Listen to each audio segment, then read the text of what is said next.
কেমন লাগলো? আজকের দিনটা খুব সুন্দর কাটলো। এই বিকালটা প্রতিদিন তো পাই না, আমরা পাই বিকাল আসে প্রতিদিন জীবনে, কিন্তু প্রতিদিন বিকালে আমরা ঘুরতে পারি না। আজকে যে ঘোরাঘুরিটা হলো, যতদিন বেশি থাকবো বারবার মনে হবে যে না আরেক সপ্তাহ ঘুরি, আরেক সপ্তাহ ঘোরার করলে একটা নেশা। হ্যাঁ হ্যাঁ হ্যাঁ। প্রকৃতি দেখলেই মন ভালো হয়ে যায় মানুষের, যে আরেকটা দিন মন ভালো করে। এই যে খারাপ লাগে কখনো কখনো যে পৃথিবীর সৃষ্টি দেখতে হবে, দুনিয়ার সৃষ্টি দেখতে হবে, অনেক সৃষ্টি দেখলে মন ভালো হয়ে যায়। মূলত প্রবাসী আমি আমি সিঙ্গাপুরে ছিলাম।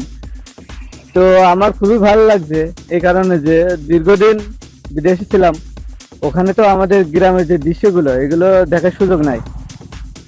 তো এখানে এসে অনেক ভালো লাগছে। আমি বাড়িতে ছিলাম, মন মরা ছিল, এখানে এসে এই প্রাকৃতিক দৃশ্য দেখে অনেক ভালো লাগছে।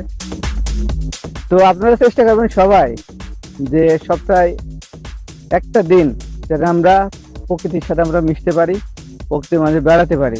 এতে কি হবে, আপনার শারীরিক যেমন চাহিদা, যে মনের চাহিদাটা আছে, আমাদের বিনোদনের ব্যবস্থা সেটা এখান থেকে পূরণ হয়ে যাবে। আমরা আর্টিফিশিয়াল দেখেন বিভিন্ন পার্কে যাই, এতে সেখানে যান, বাট এই যে প্রাকৃতিক যে দৃশ্য এটা কিন্তু পাবেন না।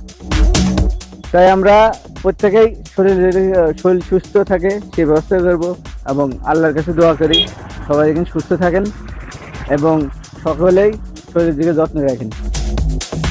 তো ধন্যবাদ সকলকে। সকলকে খেজুরের রস এবং খেজুরের গুড় খাওয়ার দাওয়াত রইল।